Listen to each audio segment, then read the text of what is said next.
Setelah sebulan puasa, biasanya kulit cenderung lebih kering ya. Jadi saat lebaran nanti, pilih make up yang natural biar kulit tetap sehat. Pilihlah foundation yang tepat sesuai dengan warna kulit. Sementara untuk eyeshadow, pilih warna koral dan warna tanah.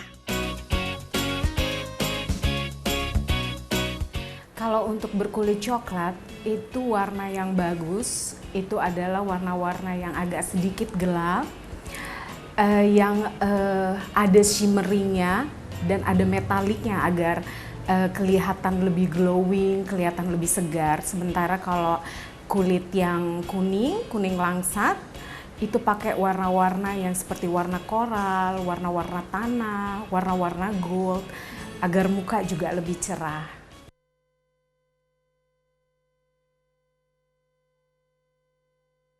Padahal sih udah cantik. Iya ya. betul, mencoba untuk tampil lebih cantik, apalagi kan sebentar lagi mau lebaran. Besok kita mau lebaran. Kita Betul, pasti bincang-bincang mengenai sholat id yang insya Allah akan dilaksanakan besok. Gitu gede. Dan kalau misalnya bicara soal sholat id nih Pak Ustadz gitu ya, katanya harus makan dulu, benar? Itu kenapa sih Pak Ustadz? Harus makan dulu? Kalau sunnahnya tuh 5 butir kurma. 5 butir kurma. Kita nggak ada kurma di Indonesia. Iya. Arti sunnah itu, orang menyunahkan itu sebenarnya fitrahnya manusia saja sebenarnya. Karena kita sehabis berpuasa, kita harus makan dulu. Agar apa?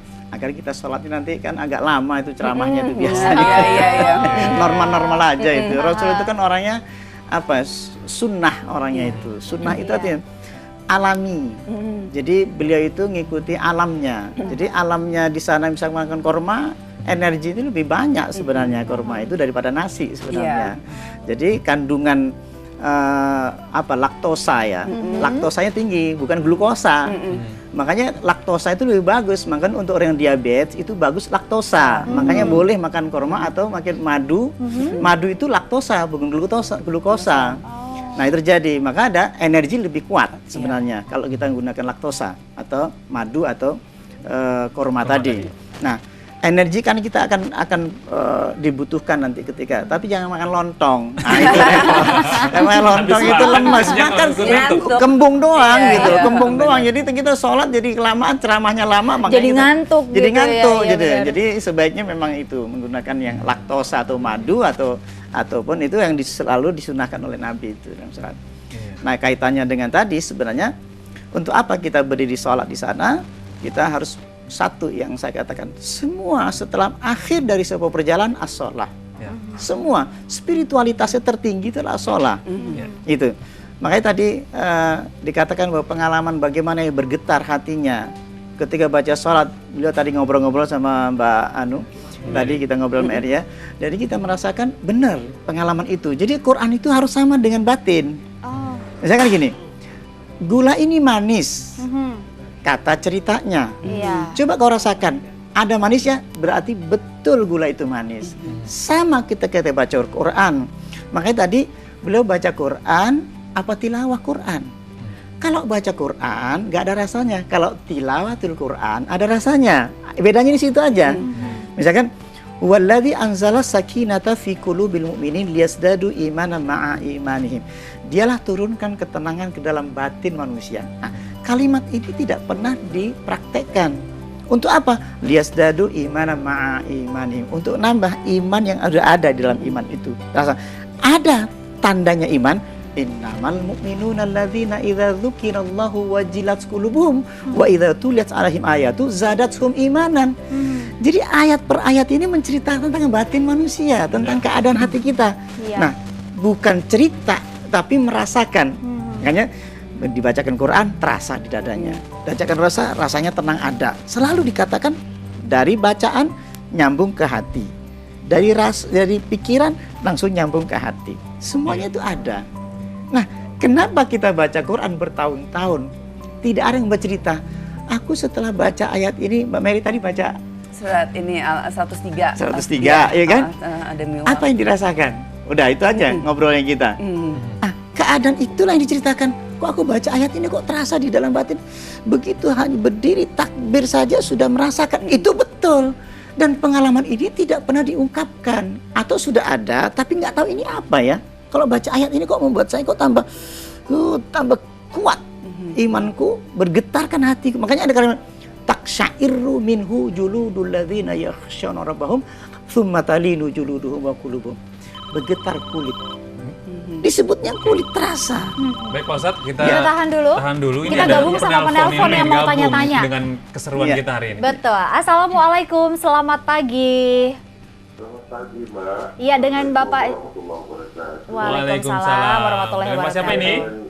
Saya dengan Subakin, Mbak, di Rawamangun. Ya, silakan. Pak Ustadz, ya. Pak Subakin, silakan. Begini Pak Ustadz, ada kecenderungan bahwa kita itu setelah puasa 30 hari, kadang-kadang berfoya-foya dengan makanan yang banyak dihidangkan, kemudian pakaian yang beraneka ragam dan mahal-mahal yang perlu kita tampilkan di depan para tamu dan lain sebagainya. Padahal di dalam Islam itu kalau kita sudah puasa, ya kita harus memaknai bahwa puasa itu kita kira-kira harus ada muhasabah, kita koreksi puasa kita. Tapi bukan kita lebih berlebihan tentang penyediaan makan, berpakaian yang mewah-mewah. Sebetulnya dalam Islam sendiri seperti apa sih pandangan seperti ini Pak Ustaz, supaya maksud saya kita ini tidak salah kaprah itu setelah puasa ini apa jadinya gitu loh Pak Ustaz. Terima kasih Pak Ustaz. Terima kasih Pak Subakin. Luar biasa pertanyaan. Silakan Pak Gimana Ustaz. Pak? Sebenarnya puasa ini perjalanan spiritual sebenarnya. Ya. Makanya disebut tazkiyatun nafs, pembersihan jiwa. Jadi ada orang yang menahan diri ketika makan, makanya dapatnya apa? Ju' wal atos. Ada dua kasus. Yang sholat dapatnya at-ta'ab wa nasab. Gagal lagi. Ada dua kegagalan di dalam hidup kita ini dalam beragama. Yang berpuasa dapatnya apa? Dapatnya ju' wal atos. Ju' itu haus. Lapar dan haus. Dapatnya lapar, dia makanya nahan diri. Begitu dekat makanan sudah langsung nyerangap. Kenapa? Rohaninya tidak jalan. Tapi ketika rohaninya, ketika berpuasa, apa yang dipuasa? Ngeposo, istirahatlah. Istirahatkan emosimu, istirahatkan emosi semuanya, sehingga dia diam. Ketika turun, dia berpuasa, apa yang terjadi? Terjadinya perjalanan ruh. Al-inabatu ila daril khulud. Maka ketika engkau berpuasa, ini membantu untuk menjalankan perjalanan ruh. Jadi, annal qalba yasiru ilallahi azza wa jalla. Sesungguhnya hatimu itu ketika berpuasa, engkau mampu berjalan. Berjalan seperti meditasi. Suasana jiwa yang lari. Suasana yang mendekat. Mendekat kepada Allah, itu ada rasanya. Seperti sekarang. Saya tidak bisa sholat, Allahu Akbar. Pikiran kau layang, namanya tidak bisa berjalan. Tetapi ketika engkau berpuasa, maka diredamlah seluruh emosinya. Ketika meredam emosi, engkau diem. Pasti ada ruh yang jalan. Kenapa? Asalmu fitrah al-munazzalah. Fitrahmu adalah ruh yang suci, yang jika, kalau saya bisa gambarkan seperti balon. Balon ketika saya ikat oleh batu, dia tidak bisa naik. Berapa besar batu yang mengikatnya, sehingga semakin tidak bisa naik. Tapi ketika batu kita lepas, batu itu apa saja? Rumah, anak, istri, bangunan, materi yang sangat kuat, terikat. Jangan diikat, kita fitrahnya batu. Tubuh kita ini fitrahnya tanaman. Tubuh saya fitrahnya emas, perak. Karena tubuh saya kandungannya adalah emas dan perak. Dan seluruh material yang ada di bumi. Tapi ruhmu jangan lupa, dia cenderungnya aslinya faidha sawaituhu wa nafakhtu fihi min ruhi, itu rohku kata Allah, roh milikku, itu kembalilah, inna lillahi, aku ini milik Allah, wa inna ilaihi, kepada dia aku kembali, rajiun, raji itu kembali, aku yang kembali. Maka ruh akan jalan. Ketika saya berpuasa sebenarnya ku turunkan tubuhku, sehingga ketika saya lepaskan ruhku berjalan, maka ketika saya sholat dia naik. Nah, artinya jadi kalau kita dihubungkan dengan sifat keduniawian yang akhirnya kita pupuk ketika selesai Ramadan itu apa? Justru itu puasa ini otomatis akan hilang. Hanya saja karena tidak punya ilmu, hanya puasa saja, metenteng gini toh. Hanya apa? Terkunci di sini. apa yang engkau lakukan ketika puasa? Padahal sudah dibantu oleh Allah, yaitu jangan makan, jangan minum selama 1 hari ini. Apa yang kau rasakan sekarang? Aku lemes, sudah dibantu. Emosimu dibantu. Ditundukkan.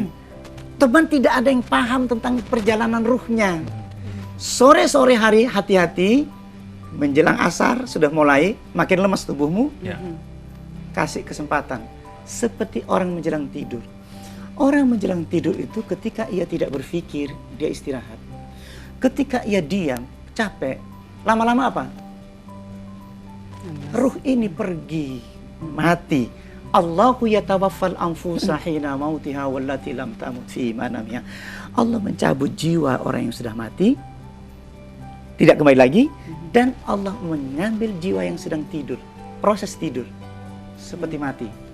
Pertama, lupa anak, lupa istri, lupa keluarga, lupa kerjaan, maka dia akan nol. Ketika nol, maka ia akan pergi menuju Tuhannya. Ternyata orang tidur itu tidak tidur, tapi mati disebutnya. Mati saat itu. Makanya bangun tidurnya, doanya adalah doa bangun mati. Bismikallahumma ahya wa bismika amut. Amut itu kan mati. Bukan doa tidur sebenarnya. Dia terjemahkan. Bismikallahumma ahya wa bismika, dengan namamu ya Allah aku mati. Lalu tidurlah. Itulah perjalanan kematian yang asli. Hanya saja ruhmu baru dipegang saja sama Allah. Allahu yatawaffal anfusa. Allah pegang jiwamu ketika matimu dan ketika tidurmu. Maka karena waktunya belum mati, tak kembalikan lagi kata Allah. Gitu. Makanya sebenarnya orang tidur itu sedang menuju kematian. Makanya orang sebelum mati kan tidur dulu. Benar nggak? Ini tidur mau mati, ternyata mati. Nah kalau misalnya Mbak Mary berarti setelah berhijrah gitu ya, berhijab ini tahun kedua. Nah perbedaannya Idul Fitri yang dahulu, sama yang sekarang ini itu lebih gimana Mbak Mer? Ada nggak kira-kira? Lebih pasti lebih terasa ya, mungkin seperti tadi Pak Ustadz katakan gitu ya, bahwa sebenarnya kan sesungguhnya milik Allah itu kan yang memang ruh itu ya. Jadi memang pada saat saya memutuskan untuk berhijrah, saya menyadari diri saya itu yang mana dulu. Apakah diri seorang Mary Putrian yang terlihat oleh orang lain dengan dandanan make up, dengan rambut yang di blow, dengan pakaian yang bagus, atau sesungguhnya adalah seorang Mary adalah seorang jiwa yang memang itu ruhnya gitu. Yang suatu saat akan kembali. Suatu saat akan kembali. Kita jasad selesainya di liang kubur, dimakan cacing dan segala macam. Kalau ruh akan terus melanjutkan perjalanannya sampai nanti ada pilihan masuk surga atau masuk neraka. Di situ dulu saya menanamkan diri saya.